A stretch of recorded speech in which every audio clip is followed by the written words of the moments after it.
Alright folks, for today's project I'm going to be painting this beautiful model of a steam locomotive, a New York Central Hudson. And when I say model, I mean exactly that. This is a kit. Okay. Now I painted the silver drive rods with Vallejo steel, which is a nice silver color that's not too silvery. They have silver, aluminum, and steel. So I bought steel, and that's what I painted them with by hand. Those were brush painted. I then gave it a coat of Tester's dull coat, which I have discovered I do not like. So I then went over it with some of the plaid matte color spray acrylic sealer. Let me show you what this is, if I can. I went over the Tester's dull coat with this. This is really fantastic acrylic sealer for plastics. The Tester's dull coat turned this thing almost gray. It was so dull. I left the gray. I left the dull finish on the coal tender, but in this image you can see along the top of the coal tender how gray the coal looks. Okay, so after bringing back the color to a matte finish black, I'm going to paint this first because I've never painted a model operating HO steam locomotive before, and I'm a little leery about it. So I'm going to start with this little guy here. I'm going to do all the colors on him that I want to do on my Broadway Limited New York Central J1E Hudson. And I'm going to be using these Badger colors here. These are the Badger Model Flex. This is engine black. This is dark gray, early 1941. It's also called steam engine black on their listings. This is obviously a marine type color, but it will work for this steam locomotive. I hope. I've never used it before. I'm also going to enhance some of the brownish areas throughout the engine with this Model Flex Rail Brown. And this Model Flex extender right here, this is their version of a retarder. I guess they didn't want to use the term retarder, so it's called extender. About 4 drops and a few ounces of the paint will slow down the dry time till about 5 to 10 minutes, which will also keep it from drying too rapidly on the tip of my Pache. I'm going to be using a Pache VL1 double action airbrush for this project. This is my go-to airbrush for many things. I will set the paint flow with the wheel on that. The paints will be lifted out of the containers and into the paint cup by using these plastic pipettes. They're graduated, and this has, of course, its own little dropper type element in the bottle on the extender. So, well, I'll count out my drops using that. But all that said, let's get painting. Before we start painting, a little tip I got from a book on the subject written by Joe Fugate, and watching another YouTube, well, actually not YouTube, this was a DVD I purchased. Put a piece of plastic over the bottle. This is just simply a piece of plastic bag, and screw down the top. I also label what exactly this is, so that when I look down into my paint box, I can tell what color I have. Now I've put a full pipette dropper full of the engine black paint into the paint cup of the Pache, and now I'm going to put a few drops, 1, 2, 3, 4 drops of the Badger Model Flex extender into the paint. And I'm going to give it a quick little stir up. I'm going to stir it up just a bit. I'm going to just simply use the handle end of a paintbrush. Just give it a little stir. I have this on autofocus, and autofocus is not always friendly, so forgive me. Okay, now I'm going to go ahead and turn up the PSI on my compressor. I'm going to go to about, I've got about 30 PSI on there going. So now I'm going to give it a little, I'm going to set the wheel to dose out the amount of paint I want. Experiment with this on something here. This paint's a little on the thick side, so I'm going to give it a little more air. Whoops. I'm at about 45 PSI right now. Aha, much, much better. Okay, well, here we go. I start off of one end, go across the vehicle. I guess the brush is about 6 to 8 inches away from the subject. Okay. And I have run out of paint, so I'm going to have to put a little more paint into, it's a little too much thinner, I think. That's why I'm experimenting on this thing. We're going to put some more paint into the paint cup, and a couple more drops of the extender. I don't want to thin it too much, and we'll come back to this. Okay, I've put a full pipette into the paint cup, and I have not used any of the extender this time. Oops. Again, this is just a plastic model. This is not an HO scale model. This is not an operating train. I mean, there's no weight to this. You know, the tender is hollow. Okay, so the tender is hollow. And it seems to be going on about the same.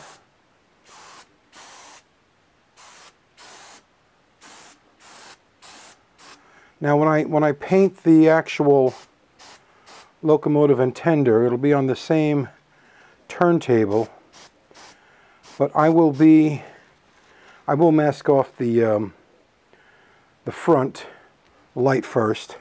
That will be masked off, as well as the windows, so I don't get it all nasty.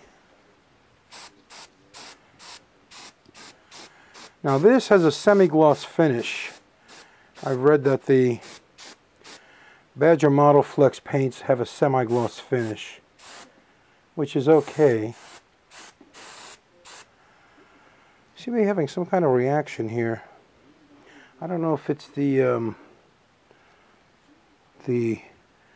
what you call I put on. Although I think it might just be a little bit wet. So one of the things I will do is I'll get a small hair dryer and go over this with a hair dryer.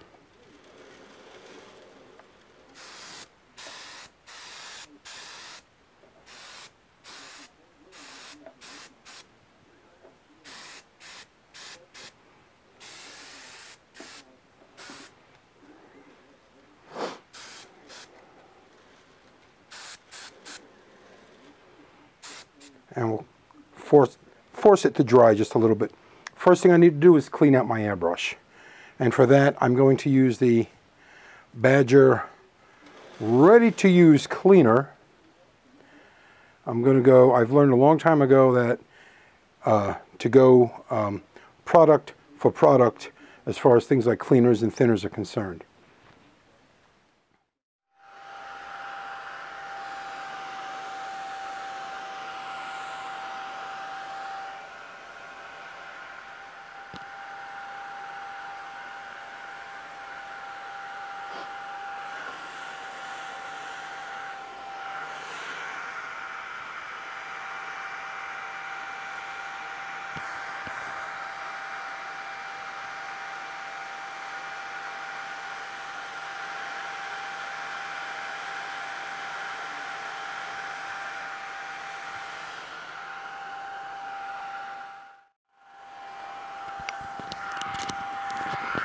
The setting on the dryer is at the first speed. It's low. It's just warm. It's not hot. I don't want it to be hot. I don't want to melt the plastic. I don't want to melt the plastic. So it's just on hot. Now this all up on top here, this was completely wet, and it actually looked glossy. Right now we're down to a satin finish, which is really what I'm looking for. So I'm kind of liking the results I'm getting. I like the way the silver drive rods have been reduced from their silver shade to a more realistic dark shade. I want to make this locomotive look used but not abused.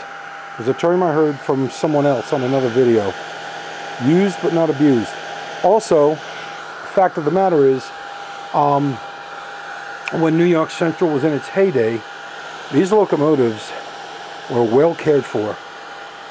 When they would go back to the roundhouse, before they went in, the locomotive and the tender got a complete scrubbing down from front to back. Front to back. Detergent, wash, rinse, the whole 9 yards, repeat. And so they were taken care of real well. Now, I know there are no longer any Hudson locomotives in existence, and that is a crying shame. However, they're all cleaned out. There are a lot of other steam locomotives around, and they have been kept up. Many of them have gotten a new paint job. What I'll do with this, to bring the number back on the side here, I'm just going to take a little bit of thinner, and I'm going to lightly remove some of the paint from the numbers. I can do that. Alrighty, I used some of the Vallejo airbrush thinner.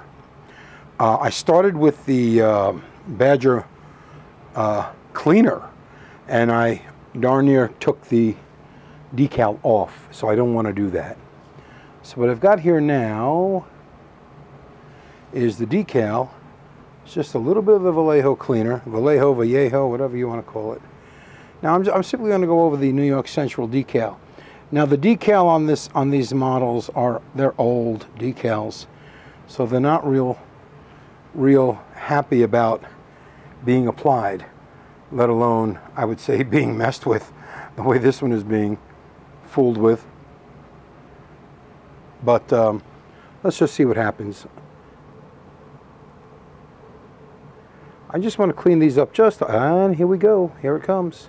It's coming back.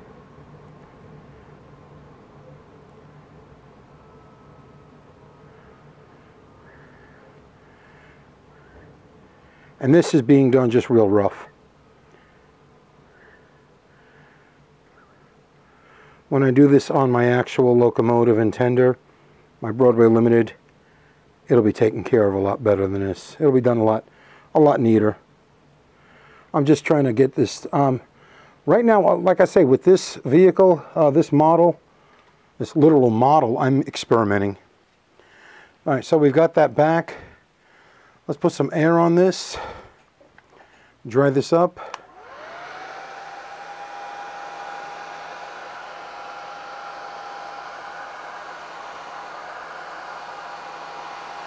And it's giving a good used look to the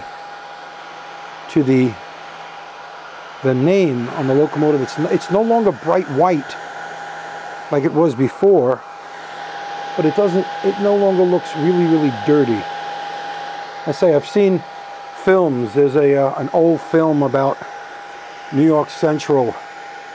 It's a series called Within the Oval, and they showed the locomotive and the tender being washed before being pulled into the roundhouse for service.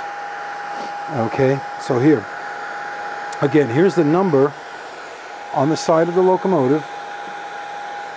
Shut off the dryer, get a little bit of this Vallejo thinner, And it smells like an alcohol base, so that's what it probably is. Again, this is cross-product use, so here we go. Here we go. Numbers are coming back. Ah, very nice. Very nice. Not only are the numbers coming back, but the little letters below the number that designate the locomotive have come back. All right, so again, I'm going to take the dryer and blow this dry. I want to get the liquid off of it. I want to dry it. Move this cup out of the way. I don't want this cup blown over here.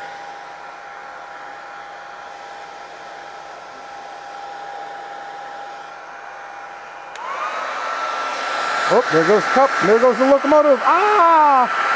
You can still see the silver on the underside here where I did not touch it with any paint. Like I say, these are hollow. These are styrene plastic models that you assemble.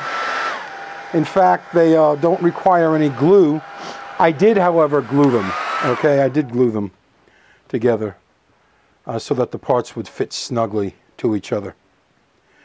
Well, I will also do the decal, the lettering on the on this side of the tender.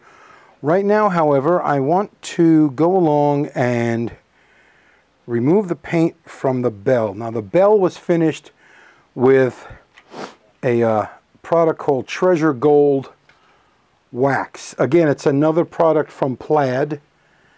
They make some really, really good stuff. But you see, this is colored dark. It's black now. So I'm going to run some of this. I don't know if this will loosen up the metallic color or not. Well, there it is. It's exposing the metallic color. I apply some thinner and stop when I see the exposed color of the bell coming through, because I do not want to remove the gold wax that's on here. Ah, very nice. It's a wax, gold wax that's used for crafts. Now, on my Broadway Limited model, I may simply cover the entire bell housing with painter's tape, or I may remove the bell from the locomotive, which I found out by accident one time. You can pop it off the locomotive. Dip the brush again.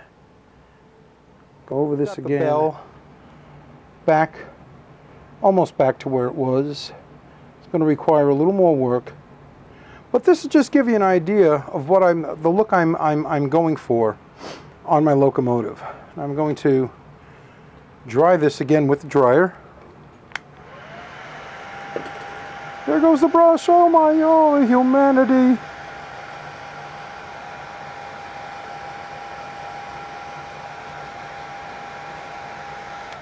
This Treasure Gold, it's a wax, and you can apply it with a brush, and if there's a little too much, you can also you can rub it off. You can buff it.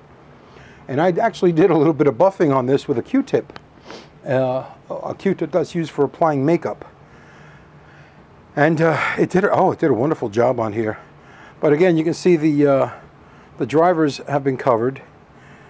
Okay. Not the bottoms, because I did not paint the bottoms, so they're still showing as silver. Now, the other thing is, on the actual locomotive, they're not quite this thick. Again, this is styrene plastic. This is a model kit, so they're a lot thicker than they would be on the actual Broadway Limited locomotive. What I'm going to do when I do that locomotive, I'm going to have a piece of track which is taped off so the paint does not get on the paint will not accumulate on the rails, ruining the track. It's Kato Unitrack, and it's the power track. So I've got a couple of screws that will sit in front of the locomotive and allow the drivers and the drive rods to turn while the base coat is being applied. Tell you the truth, I like it. I like it the way it is right here. I think the next thing I'm going to do, I'm going to lightly spray some rail brown to the bottom part.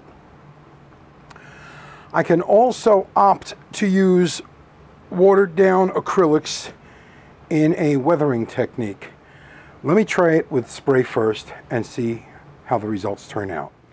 All right, at this point, I've gone over the lower portion of the locomotive's driver wheels, the pilot wheels, the rear trucks, as well as the wheels and trucks of the caboose using rail brown. Now that was sprayed on, okay? That was sprayed on first. Then I went over with a thinned down coat of the rail brown, which I thinned with a, using some of the thinner and applied with a small brush. And I came up, this is the brush I used in fact, okay? I came up under the cylinders like so. Actually, because this is a hollow plastic model, I held it in my hand and worked from the bottom. I also then added some of the rail brown to the front pilot or the cow catcher portion of the front of the locomotive here. And you can see just a little bit. I also added some to the front coupler, which on this model is very accurate. It's down in the pilot as it was on the actual New York Central Hudson locomotives. Again, here the wheels of the tender and the trucks have been handled in the same way. Gone over them with a spraying of the rail brown first. Really not sure if this is showing up on camera very well. Let me kill the light some. Okay. Well, let's put the light back on. Hopefully we still have some light. Oh, I think the light burned out. Okay. Well, at any rate, at this point, it just seems a little too much brown is here on the wheels and on the understructure. So what I'm going to do, I'm going to go over that, I think, with either some grimy black or some steam engine black. I think I'm going to go over it with a very, very light dusting of grimy black, the airbrush. So that's what I'm going to do next. Well, upon examining what grimy black looks like, it's actually a very dark gray. And that's not quite the look I'm going for. So I've got some of the Badger Model Flex steam engine black, and that's a very dark black. And in fact, it's kind of a bluish black. It almost looks like it to my eye. And I'm going to give, I'm way back. I'm probably about a foot back from the model with the airbrush. And I'm just going to go over like so. Go down from the top. And it's ever so subtle. I like this. Oh, I like this. I really, really do. I like the effect I'm getting here. All right, let's see that. This is kind of a, almost looks sandy brown. I don't know how well it's picking up on camera, but I think I figured out the look I want here. Steam engine black over the top. I hate when that happens. But I do like the effect that I've gotten here. That's really taken the brown down a notch. All right, the next thing to do, hit it with the air dryer so that we can dry the color, dry the paint.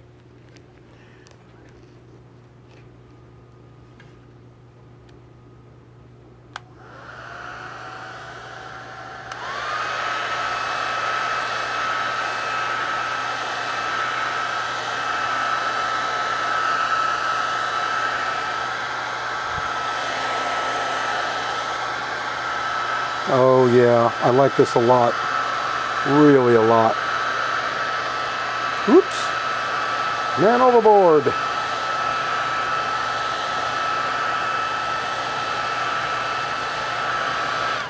Going to hit it with a little more steam engine black on this side again, just a little more. This right here is still a little bit too brown right here, so I'm going to darken that. I still have some paint left in the cup. Let me darken that down.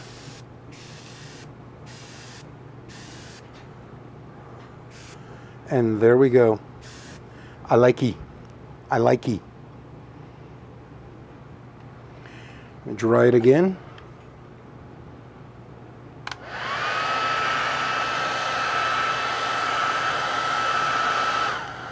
Now at this point, I think any more coloring I'm going to do, I may just do with some weathering powders.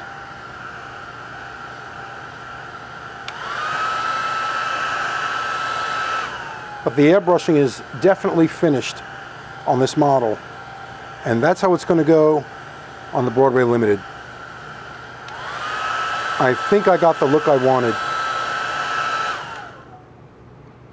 I think I've gotten the look I want. I'm pretty pleased with the way this turned out.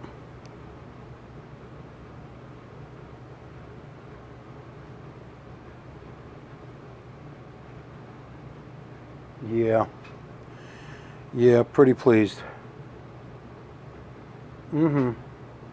That's what I'm looking for right there. That's what I was looking for.